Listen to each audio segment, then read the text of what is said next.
Assalamualaikum warahmatullahi wabarakatuh. Halo semuanya.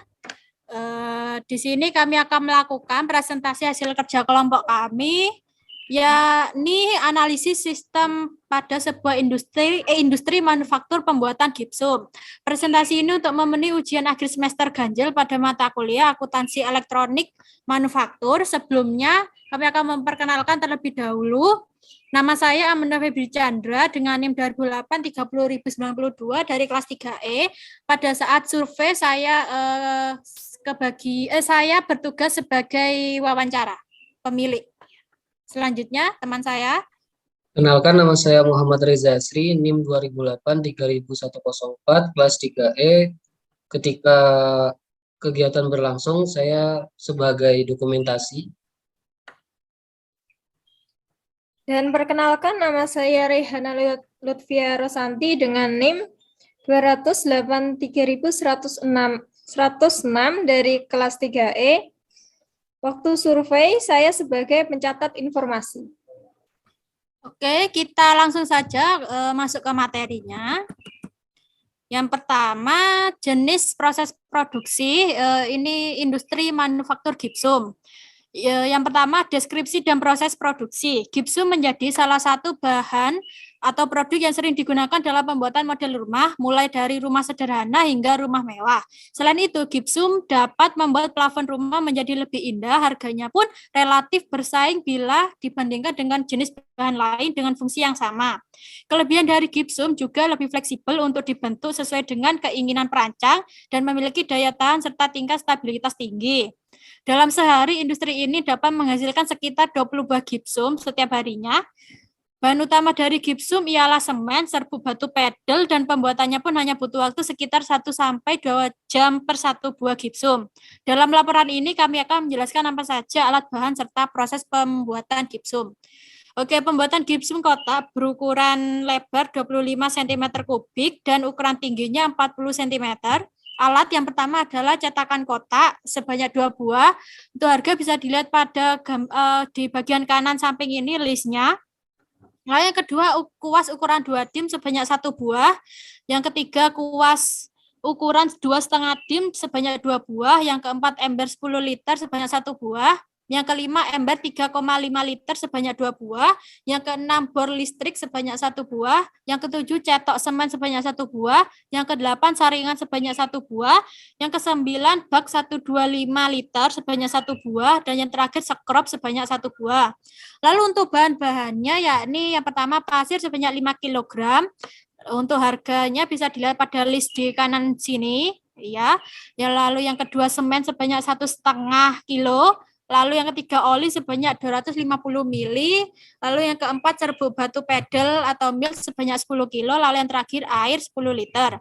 Untuk pembuatan takaran bahan A yang pertama pasir menggunakan 5 kilogram, yang kedua semen sebanyak 1 kilogram, yang ketiga air 2 liter. Untuk bahan B untuk rendaman batu pedal, yang pertama serbuk batu pedal sebanyak 10 kilogram, yang kedua adalah air 7 liter. Lalu untuk bahan C, serbuk batu pedal sebanyak 1 kilogram, yang kedua semen sebanyak setengah kilogram, dan yang terakhir saring air bahan C sebanyak 1 liter. Untuk campuran A, yakni yang pertama taruh semua bahan A ke ember sedang, lalu campur dan aduk rata dengan cetok. Lalu pada campuran B, taruh semua bahan B di bak besar, lalu campur dan aduk sampai rata, kemudian rendam selama 1 hari. Ini berfungsi sebagai perekat. Lalu campuran C, taruh semua bahan C ke ember kecil, aduk sampai rata dengan bor. Lalu untuk cetakan yang pertama, sisi bagian kiri adalah membersihkan cetakan dengan kuas besar, lalu mengolesi cetakan dengan oli menggunakan kuas sedang sebanyak 3 kali oles, berfungsi agar mempermudah melepas adonan dari cetakan. Lalu yang ketiga adalah untuk lapisan pertama beri 1,5 cetok campuran C. Yang keempat untuk lapisan kedua di bagian pinggir cetakan taburi dengan pasir yang telah tercampur dengan sebanyak semen 3 jumput. Untuk bagian tengah taburi dengan milk sebanyak 3 jumput. Yang kelima untuk lapisan ketiga beri 1,5 cetok campuran A. Lalu yang keenam, untuk lapisan keempat, beri 1,5 cetok milk. Lalu yang terakhir atau ketujuh, lakukan hal yang sama untuk sisi bagian kanan. Pada cetakan kedua, lakukan hal yang sama seperti cetakan satu pada kedua sisi kanan dan kiri. Untuk penggabungan, ambil keramik ukuran 25 x 25 dan lapisi dengan oli pada bagian atasnya. Setelah itu taruh cetakan satu dan cetakan dua di atas keramik, tunggu hingga 5 menit agar bisa melekat antar dua bagian. Ambil tali dan ikatkan pada cetakan yang digabung. Yang ketiga, setelah 5 menit, lepaskan gipsum basah dari cetakan secara perlahan dengan menarik cetakan menggunakan tangan. Untuk yang keempat, cek apakah gipsum basah ada kecacatan. Yang kelima adalah jika ada, maka perbaiki bentuk gipsum basah dengan menambal dan merapikan pinggiran menggunakan cetok yang dilapisi air sesuai dengan bentuk ukiran cetakan. Lalu yang ke-6 adalah olesi gipsum basah bagian luar dengan air rendaman milk menggunakan kuas besar secara merata. Yang ketujuh, untuk bagian dalam gipsum basah tambahkan milk kering dan ratakan hingga tertutup serta tambah milk hingga setengah cetakan. Lalu yang ke-8 adalah pindahkan gipsum basah beserta alasnya ke tempat pengeringan. Yang ke-9, tunggu selama 1 hari dan gipsum akan mengering. Dan yang terakhir adalah buang milk setengah cetakan dan gipsum siap dijual. Lalu pada poin B, use case adalah pemilik use case ini adalah Pak Tia, dan use case sendiri artinya diagram use case merupakan gambaran atau representasi dari interaksi yang terjadi antara sistem dan lingkungannya. Desain use case pembuatan gipsum oleh customer akan melakukan pemesanan, lalu pada bagian produksi akan menerima pemesanan tersebut dan kemudian menyiapkan alat dan bahan lalu melakukan proses pembuatan. Setelah selesai, customer akan melakukan pembayaran yang akan diterima oleh pemilik, lalu pemilik juga akan menerima laporan dari bagian produksi. Oke, selanjutnya akan dilanjutkan teman saya. Ayo, langsung. C, flowchart, yaitu input. Di sini ada beberapa poin, yaitu pertama, raw material. Raw material sendiri adalah alat dan bahan pendukung lainnya yang diperlukan dalam proses pembuatan. Untuk raw material sendiri, di sini flowchart-nya yaitu mulai, kemudian mencatat bahan yang akan diproduksi, kemudian dicek apakah sudah lengkap. Jikalau belum, kita akan kembali mencatat bahan yang akan diproduksi. Jikalau sudah lengkap, maka kita akan lanjut ke menyiapkan raw material. Setelah itu, untuk beberapa raw material yaitu semen 1,5 kg, kemudian agregatnya ada pasir 5 kg, serbuk batu pedal, milk 10 kg, dan ada liquid, oli yang terdiri dari oli 250 ml, dan juga air 10 liter. Setelah itu selesai. Untuk poin selanjutnya yaitu subsidi material. Subsidi material sendiri adalah alat dan bahan pendukung lainnya yang diperlukan dalam proses pembuatan. Untuk flowchart-nya yaitu di sini ada mulai, kemudian masuk pada proses pembuatan. Untuk proses pembuatan, di sini kita menyiapkan raw material terlebih dahulu. Setelah itu masuk pada proses pencampuran. Pada proses pencampuran ini memiliki beberapa alat dan bahan, yaitu pertama saringan, kemudian bak besar, ember 3,5 liter, kemudian ember 10 liter, kemudian sekrup, kemudian cetokan semen, kemudian bor, kemudian masuk pada proses percetakan. Untuk proses percetakan sendiri alat dan bahannya yaitu cetakan gipsum 1, kemudian cetakan gipsum 2. Kemudian lanjut pada kuas 2,5 dim, kemudian kuas 2 dim, setelah itu selesai. Untuk flowchart yang selanjutnya yaitu item standar cost. Item standar cost sendiri yaitu rangkuman penyelesaian harga bahan baku, yaitu flowchart-nya sendiri mulai, kemudian mencatat bahan yang akan diproduksi, kemudian di sini menanyakan apakah sudah lengkap atau belum. Kalau tidak, kalau belum, kita akan mencatat barang kembali. Jikalau sudah lengkap, maka kita akan lanjut untuk menyiapkan raw material. Untuk item standar cost sama seperti raw material tadi, namun bisa dilihat di sini di bawahnya ada harganya. Next. Kemudian yang keempat yaitu conversion cost. Conversion cost sendiri yaitu rangkuman biaya. Di sini flowchart-nya mulai, kemudian direct material, di sini bisa dilihat 59.000, kemudian biaya peralatan 861.000, beban listrik 300.000, biaya pembuatan gipsum 70.000, biaya pengantaran dan pemasakan 125.000. Setelah itu selesai. Kemudian BOM yaitu Bill of Material, yaitu berfungsi sebagai daftar lengkap dari semua bahan dan suku cadang yang dibutuhkan produsen untuk membuat produk tertentu. Di sini bisa kita lihat, tolong di zoom. Oh ya, maaf sebentar. Sudah? Untuk Sudah, bill of oke, materialnya, untuk flowchartnya di sini mulai, kemudian menyiapkan material dan subsidi material, dicek apakah persediaan sudah lengkap. Jikalau belum, kita proses order. Jikalau iya, kita akan lanjut pada stok raw material dan subsidi material masuk. Sini bisa dilihat beberapa raw material dan juga alat dan bahannya dan juga harga-harganya. Ya, langsung.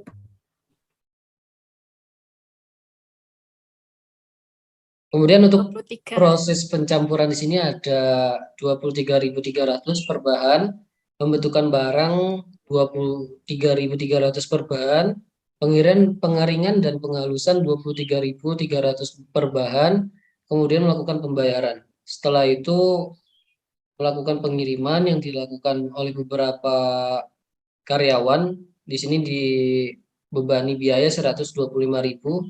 Setelah itu selesai.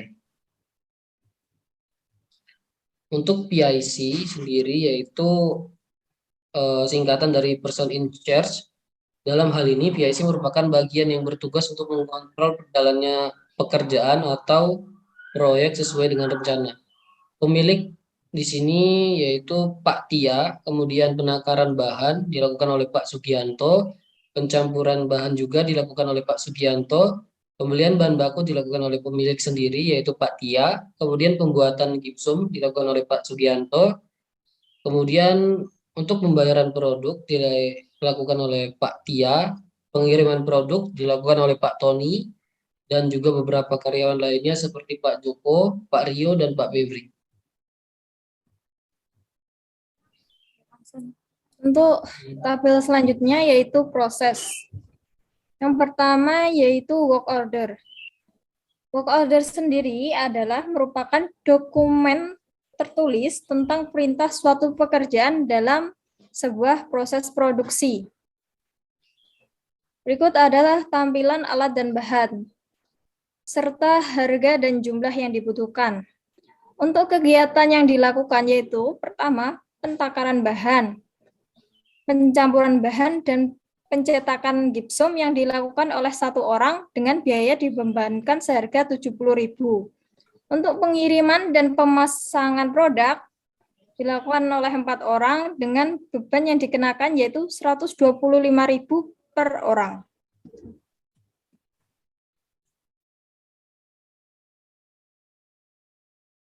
Untuk yang kedua yaitu work-in process.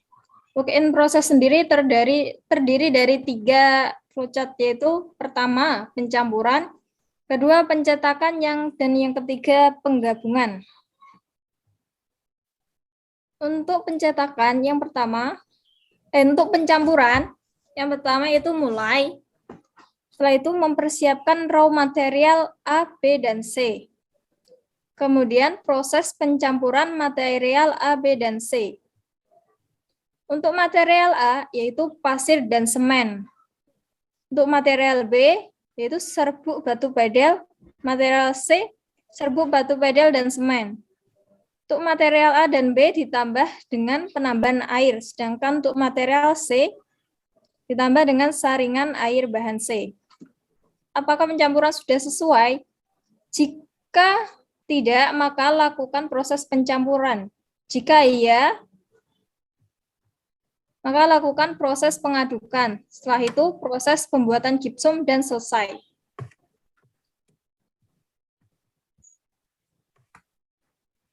Untuk percetakan, yang pertama, mulai, kemudian menyiapkan alat dan bahan, Setelah itu, mencampurkan campuran A, campuran B, dan campuran C. Apakah bahan sudah tercampur? Jika tidak, maka campurkan bahan A, campuran bahan B, dan campuran bahan C. Jika ya, bersihkan cetakan dengan kuas besar. Setelah itu, olesi cetakan dengan oli sebanyak 3 kali. Pada sisi kiri lapisan pertama, beri 1,5 cetok campuran C. Kemudian, pada lapisan kedua, beri 3 jumput pasir. Setelah itu, taburi 3 jumput milk juga. Untuk lapisan ketiga, beri 1,5 cetok campuran A. Dan untuk lapisan terakhir atau lapisan 4, beri 1,5 cetok milk. Kemudian lakukan hal yang sama pada sisi kanan. Itu selesai. Di proses penggabungan, yang pertama mulai. Setelah itu proses penggabungan cetakan. Yaitu cetakan 1 dengan cetakan 2. Jadilah 1 kotak gipsum. Kemudian lakukan proses pelepasan cetakan. Setelah itu cek hasil produk. Apakah ada kecacatan? Jika iya, lakukan proses perbaikan produk. Jika tidak, lakukan proses pengeringan produk. Kemudian produk jadi. Selesai. Untuk penentuan proses produksi, itu adalah rangkuman dari work in process.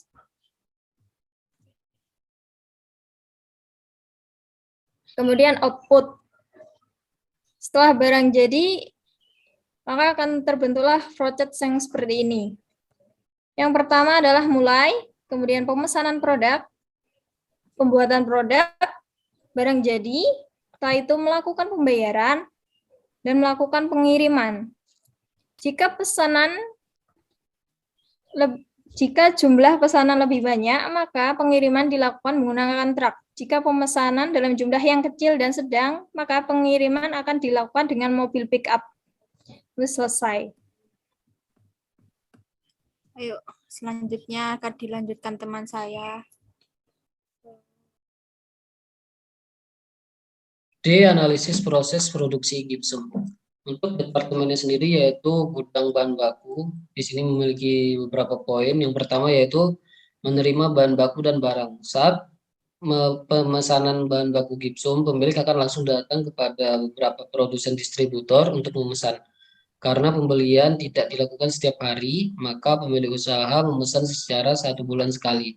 Jika customer memesan gipsum dalam jumlah besar, tidak menutup kemungkinan pemilik akan berusaha langsung memesan kepada supplier demi ketersediaan bahan baku di tempat kerja mereka. Jika pemesanan gipsum sepi, pemilik usaha juga akan memesan setengah dari jumlah bahan baku yang biasa dipesan. Kemudian untuk pembelian bahan baku, pemilik usaha melakukan pemesanan kepada beberapa produsen di tempat yang berbeda-beda. Pemilik usaha akan datang ke supplier semen dan membutuhkan sekitar 50 kg. Kemudian memesan di tempat yang sama juga, yaitu 50 kaleng oli 1 liter. Untuk pemesanan pasir dilakukan dengan chat kepada produsen dan memesan sekitar 1 mobil tepa seukuran L300. Kemudian memesan 1 dump truck pedal di tempat yang sama juga. Kemudian pemilik melakukan pembayaran cash atau di tempat yang untuk semua pemesanan. Jika semen dan oli akan dibayar di tempat dan pemilik langsung menerima barangnya, maka untuk pemesanan pasir dan pedal harus menunggu untuk dikirim ke rumah dan diterima saat barang sudah sampai. Pemilik juga harus melihat juga apa barang yang dia pesan sudah sesuai atau belum. Jika sudah, maka transaksi dapat dilakukan dan supplier memberikan nota sebagai barang bukti. Kemudian untuk poin yang selanjutnya yaitu penggunaan bahan baku dan barang. Dalam 1 hari, karyawan dapat membuat sekitar 20 gipsum dengan pertimbangan bahan bakunya, yakni 8 kg pedal, akan dijadikan serbuk dan direndam dengan 7 liter air, pasir sekitar 5 kg, semen 1,5 kg, lalu oli 250 mili. Jika pemesanan gipsum sangat banyak, maka karyawan akan menambahkan lagi bahan bakunya sehingga dapat menghasilkan gipsum lebih dari 20 buah. Karyawan tidak perlu merasa kekurangan bahan karena saat pemesanan bahan baku pemilik memesan dalam jumlah yang besar sehingga bahan baku dapat awet berhari-hari atau berminggu-minggu. Untuk selanjutnya yaitu Departemen Produksi. Di sini ada beberapa tahapan yaitu pencampuran. Di sini pencampuran, pencetakan dan juga penggabungan bisa dilihat di deskripsi pertama. Next. Kemudian untuk Departemen Gudang Barang Jadi, yaitu poin pertama, yaitu menerima barang jadi. Setelah proses pembuatan gipsum tadi telah selesai, dilanjutkan dengan membersihkan gipsum yang telah kering dari sisa-sisa bubuk milik. Proses ini bertujuan agar gipsum yang akan dijual ke konsumen menjadi bersih dan rapi, kemudian dilanjutkan ditaruh di tempat penyimpanan barang jadi. Poin yang kedua yaitu penyimpanan barang jadi. Pada penyimpanan barang jadi yaitu gipsum ditaruh di tempat yang sama dengan tempat proses produksi.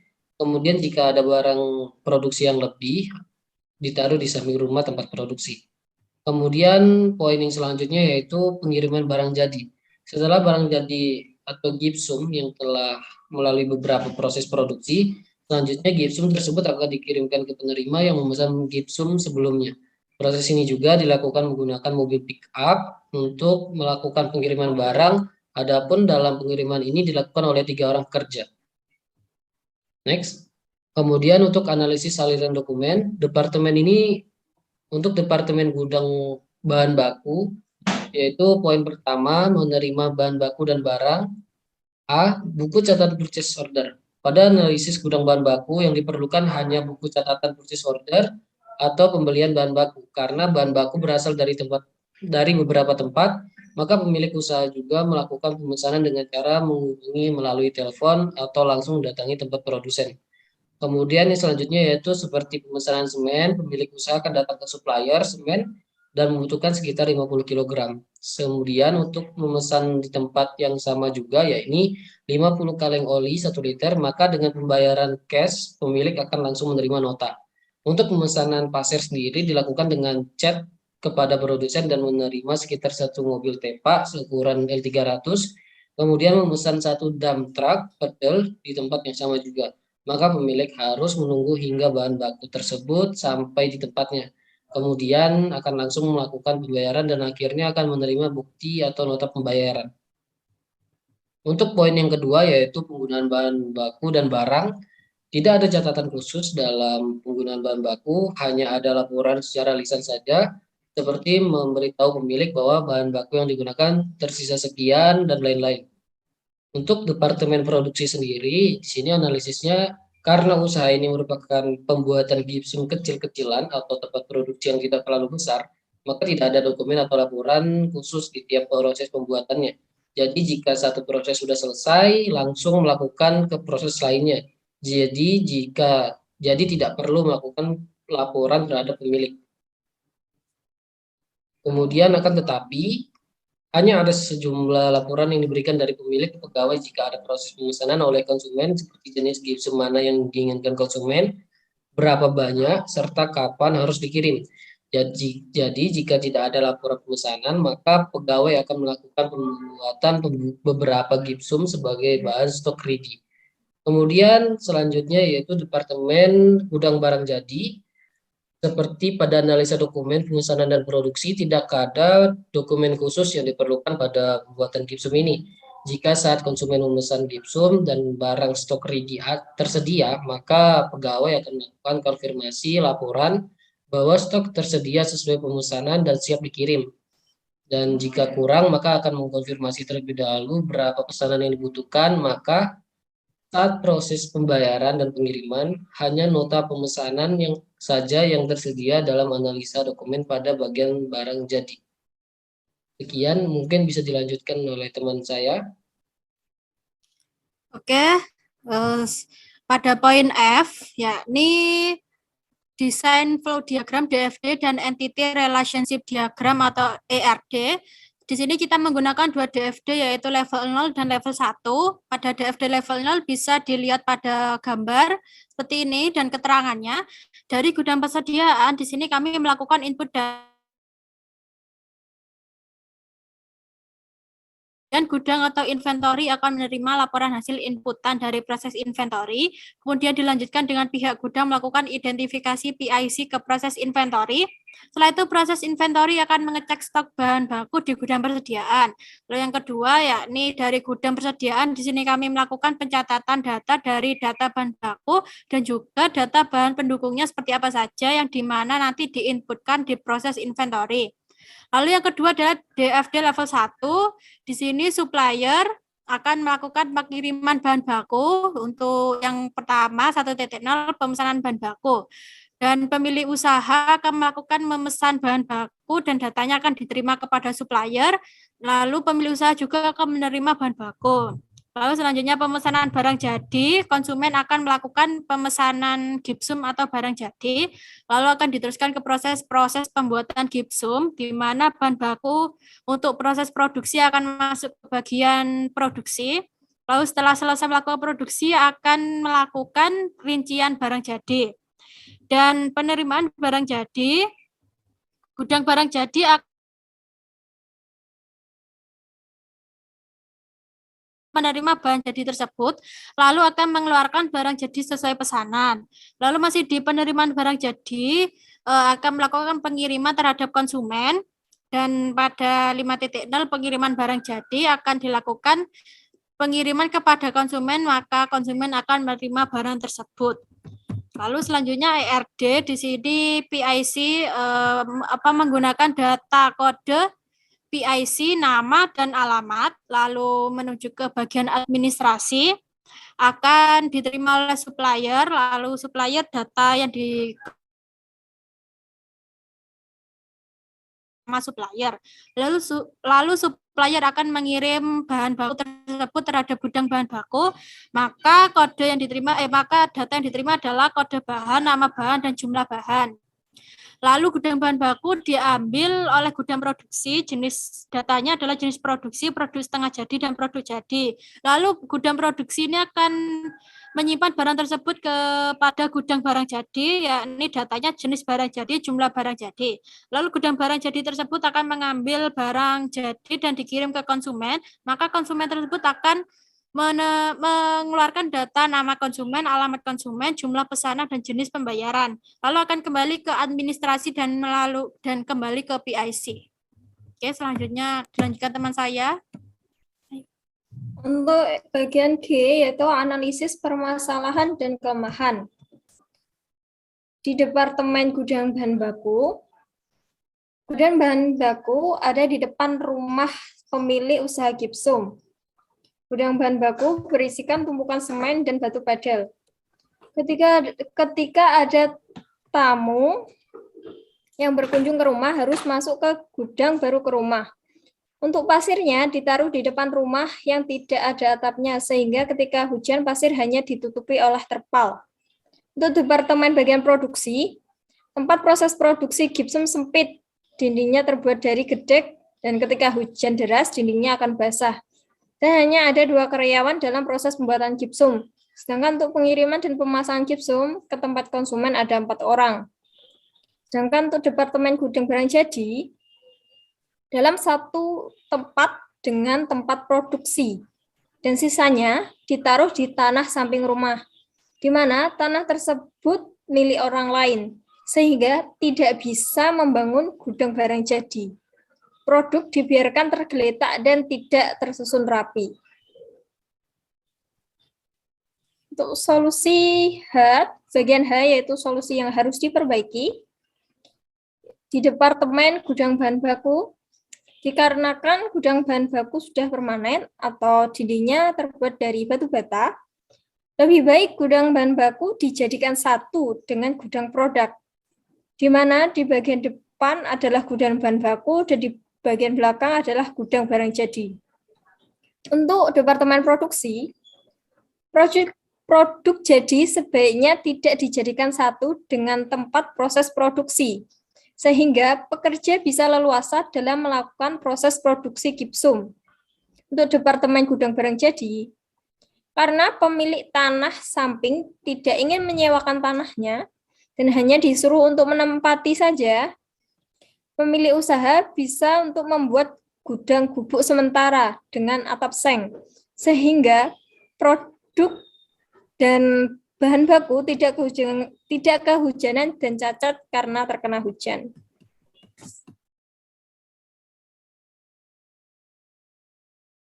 Untuk I yaitu dokumen proses produksi. Yang pertama adalah pembuatan. Berikut foto-foto alat dan bahan yang digunakan dalam proses pembuatan gipsum.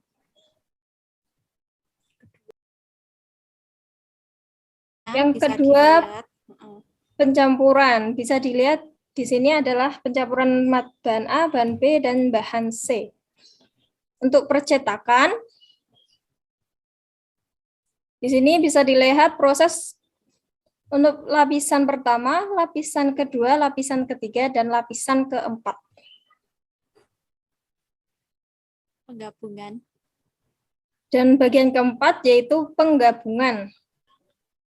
Di sini cetakan 1 akan digabung dengan cetakan 2 sehingga menjadi satu gipsum kotak. Oke, ini gambar-gambarnya bisa dilihat. Bisa dilihat pada screen. Oke, ini. Ayo, gipsum. Ini adalah gambar dari gipsum yang sudah jadi. Dan yang terakhir ini adalah foto waktu proses pengiriman. Barang. Ya, proses pengiriman barang. Proses pengiriman barang. Iya, lalu yang ini. Foto bersama pembuat gipsum, yakni Pak Sugianto. Oh ya, Pak Sugianto. Lalu ini adalah foto bersama pemilik usaha gipsum.